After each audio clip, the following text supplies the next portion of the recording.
Depois da tragédia em Brumadinho, Minas Gerais, as autoridades de vários órgãos de governo e entidades se mobilizam para fiscalizar as barragens em todo o país. O Conselho Regional de Engenharia e Agronomia do Rio Grande do Norte já vinha cobrando a fiscalização em várias obras, inclusive as barragens, e vai participar do esforço de fiscalização. Minha convidada hoje é Ana Adalgisa Dias, a presidente do CREA. Boa tarde, Ana. Boa tarde, Diógenes. Boa tarde a todos os telespectadores. Aliás, essa cobrança de fiscalizar obras, principalmente as públicas e as grandes obras, é uma coisa permanente no CREA, né? Desde que nós assumimos o mandato, no início do ano passado, a gente solicitou aos órgãos públicos de todas as esferas, municipal, estadual e federal, um plano de manutenção das obras. Isso foi já decorrente do acidente que teve no viaduto lá em Brasília. Então, nós pedimos, como não tivemos resposta, reforçamos esse pedido novamente em maio. Também não tivemos muita resposta sobre esse caso. E isso prova que a manutenção parece que está em descaso ou em desuso no setor público. Você lembrou do viaduto em Brasília, mas eu lembro aqui também a ponte lá em São Paulo, que também foi interditada lá perto da Marginal Pinheiros, né, em São Paulo.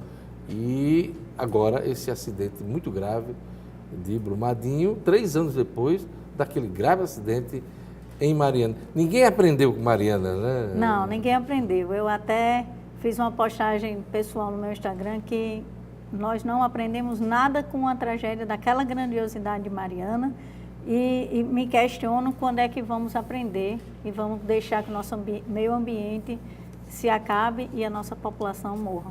E fiscalização é fundamental. O atual governo federal, antes de Brumadinho, vinha numa pegada de afrouxar um pouco mais a fiscalização nessa área de meio ambiente e, claro, inclui obras também. Você acha que vai ter uma mudança de entendimento a partir de agora? Eu espero que sim. É importante deixar claro que a questão da fiscalização ou das exigências na licença ambiental, ela não pode ser desprezada. Ela precisa existir. O que a gente não pode permitir é que ela se torne um elemento de morosidade para que os projetos saiam.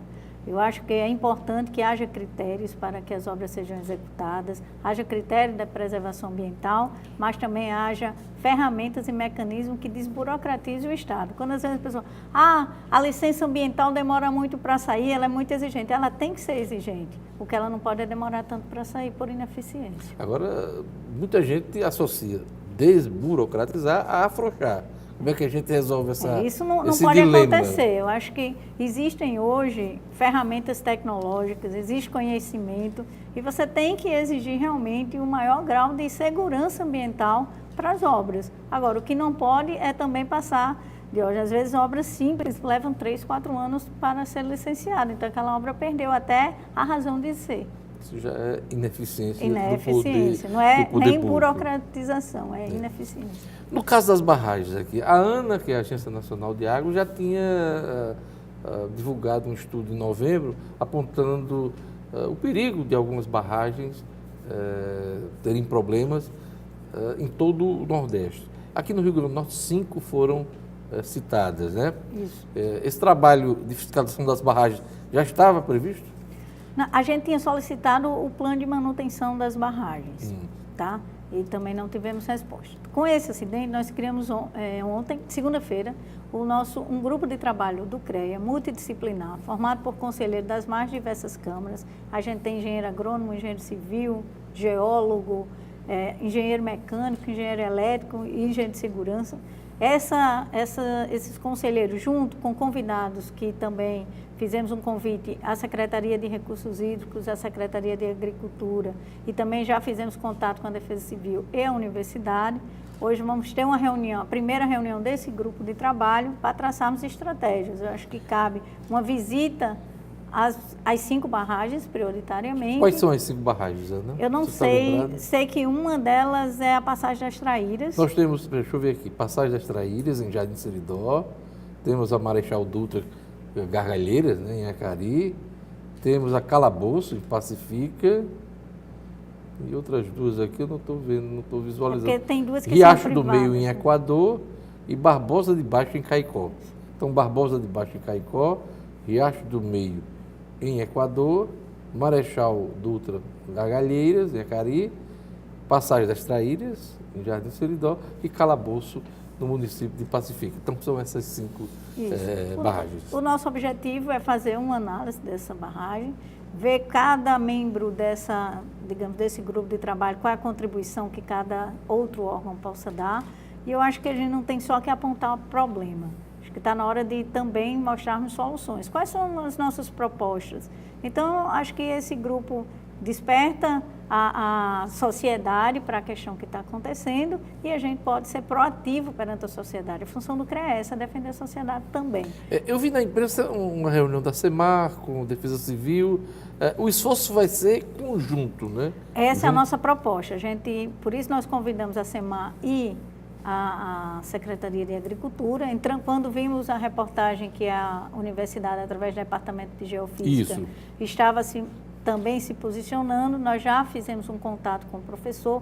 Ele não vai poder ir hoje, mas próxima semana a gente já tem uma reunião, que eu acho que não adianta ficar pulverizando, porque não unirmos nossos esforços e juntos buscarmos soluções, projetos, formas que viabilizem a segurança dessas barragens e, consequentemente, da nossa população. Hoje vocês vão definir esta programação de visitas, né? Isso, hoje nós vamos juntar o grupo, ver o que cada um pode contribuir e já fazemos uma programação para visitar. Você tem ideia da primeira barragem a ser fiscalizada? Provavelmente é a Passagem das Traíras.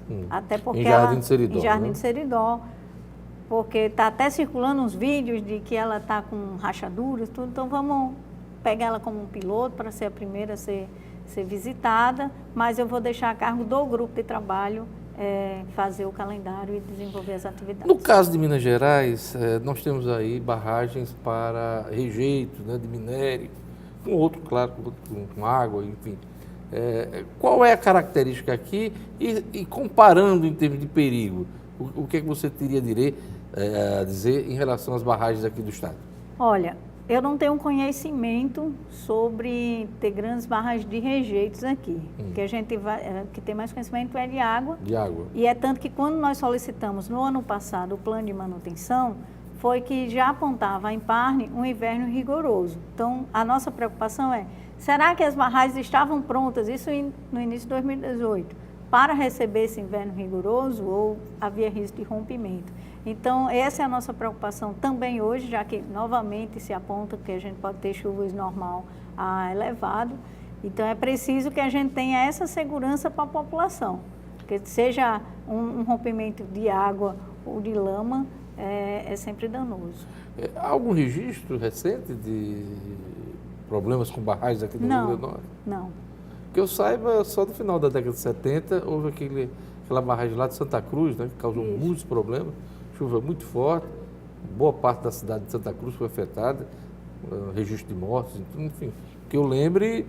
Isso, mas também faz muito tempo que a gente não tem um inverno, um enchente, uma quantidade de chuva. E as barragens daquela época, né, não dá para comparar com as de hoje, não. Né?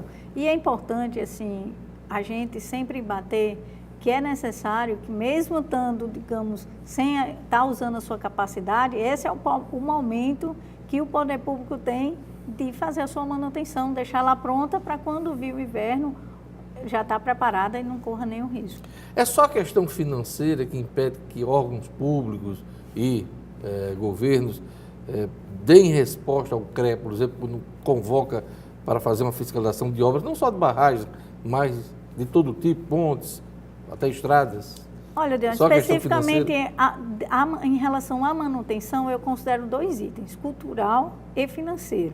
Cultural por quê? Cultural porque nós brasileiros não temos essa...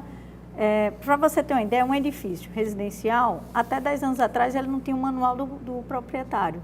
Que se você comprar um equipamento eletrônico, no camelô vem pelo menos uma folhinha dizendo como é que você liga e tal. Então, a gente não tem essa questão de manutenção, de fazer registros de manutenção. Então, isso já vem da nossa cultura, infelizmente. Como a gente não tem cultura de projeto executivo. Nós licitamos obras com um projeto básico ainda. Então, isso é necessário essa mudança de cultura e sempre alegando falta de recursos. Então, acho que a gente questão cultural. Precisa ter uma nova guinada cultural mostrando que se eu faço a manutenção correta, se eu deixo aquela obra, seja uma estrada, seja uma ponte, seja uma barragem ou um prédio público, sempre com a manutenção em dia, eu vou estar economizando recursos, que em vez de estar recuperando ou reconstruindo, eu estou apenas mantendo. E esse custo é bem diferente, já que a gente vive um período de escassez de recursos. E a questão financeira é que, às vezes, a pessoa fica adiando aquela obra importante. Isso. E aí, quando vai fazer a obra, eu vou dar um exemplo, a ponte de Igapó. Eu sou questionada sempre pela ponte de Igapó, o CREA fez um estudo em 2011. Isso é um símbolo. É um símbolo, aqui, né? É um símbolo da falta de manutenção. Em 2011, a gente fez uma vistoria visual, foi entregue ao DENIT. Em 2015, foi feita a mesma vistoria visual. Nada aconteceu, apenas evoluiu a exposição das armaduras. Não, mas isso não tem problema. Bem, é uma doença que existe. Às vezes, uma doença simples começa com um corte e isso vai se aprofundando. Vai esperar acontecer o que aconteceu com o viaduto lá de Brasília? Pois é. E em 2018, nós fizemos novamente, participando de audiência pública na Câmara Municipal, mostramos essas fotos, esse relato às autoridades, entregamos esse relatório ao DENIT e a gente ainda não viu a recuperação as ferragens continuam expostas lá na ponte de Igapó. Nós temos uma falha geológica aqui na região de João Câmara, próximo a Natal. Então, quer dizer, a gente pode considerar que nós estamos numa região com sismos. Isso também preocupa e aumenta a responsabilidade de revisão e de manutenção dessas obras? Com certeza, eu só não sei se o Poder Público tem esse olhar, essa ligação. Tá? Porque a gente não vê, volta a frisar, a importância de um plano de manutenção. Eu acredito, eu quero levar a crer que a partir de casos como esse e desse despertar que a gente está trazendo, sempre cobrando o plano de manutenção, o Poder Público comece a despertar para essa necessidade. A gente, inclusive, está conversando com... tem um deputado estadual, o deputado Kelps, ele está... Kelps Lima, ele já está vendo um projeto de lei para a questão da manutenção nos prédios públicos, nas obras públicas estaduais. Então, acho que vai ser um benefício muito grande. Pode ser um marco, né? Pode ser um marco, vai ser uma coisa muito importante para o Estado. Você falou no edifício, a questão do manual, do proprietário e do morador.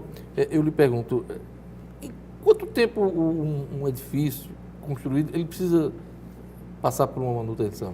Qual o tempo... Hoje a gente aconselhado? Hoje a gente tem uma norma técnica, que é a norma de desempenho das edificações habitacionais. Então, ela já estabelece no projeto qual é o desempenho de cada, digamos assim, peça daquela estrutura. Então, você tem que dar manutenção nas instalações elétricas todos os anos. Todo ano? Todo ano. Então, ele tem lá um manual dizendo que cada peça daquela edificação... Mas só para o nosso telespectador ter uma ideia. Elétrica, todo ano. Hidráulica? Também. Todo ano. Às vezes ver se no edifício, como é que está a casa de bomba do edifício todo. Você tem que ter lá as vistorias. Às vezes até tem peças que são de 6 em 6 meses. A estrutura de concreto, 5 anos. 5 anos, porque é a durabilidade, ela dura muito, mas você precisa estar sempre verificando. Mas isso depende muito do que está estabelecido no projeto. E o pessoal faz essa... Então, com essa norma, praticamente obrigado, você tem que comprovar, inclusive, o condomínio. E quem cobra isso? Quem cobra? Eu, como moradora, eu vou cobrar do meu síndico. Porque eu recebi da construtora dizendo que de tanto em tanto tempo... Você é engenheira... presidente do CREA, tecnicamente tem as informações, capacitada, mas o cidadão comum? O cidadão comum tem que solicitar, quando ele recebe o seu apartamento, ele recebe lá no manual o plano de manutenção. E se cumpre usado, procurar saber, né? Ele tem que procurar saber, até porque se ele não dá manutenção no apartamento dele e o síndico não dá manutenção no edifício, conforme está escrito, ele perde a garantia da obra. É isso aí, tão importante. Então, ele tem que ficar atento, porque o cobrador tem que ser ele, tanto para fazer a parte dele e a do condomínio, para poder garantir que aquela manutenção estabelecida na construtora seja cumprida. O que ocorreu em Brumadinho, na sua visão de técnica, foi obra mal construída, ineficiência, negligência, o que foi? Eu não quero crer que seja uma obra mal construída. Eu posso imaginar que é uma obra mal mantida. Tá? Faltou manutenção. Faltou manutenção e, consequentemente, isso é uma negligência. É isso aí. Então, hoje tem reunião para tratar dessa programação, Hoje temos a né? nossa primeira reunião do nosso grupo de trabalho, vamos tratar da programação, dividir as tarefas. E provavelmente será a barragem lá, a passagem das Traíras das seria a Traíras primeira. em Jardim Seridó, Isso. né? Eu queria agradecer a presença da presidente do Conselho Regional de Engenharia e Agronomia, o CREA, Ana Adalgisa. Obrigado por sua presença aqui no nosso programa. Obrigada, Diógenes, e a todos os telespectadores. É isso aí.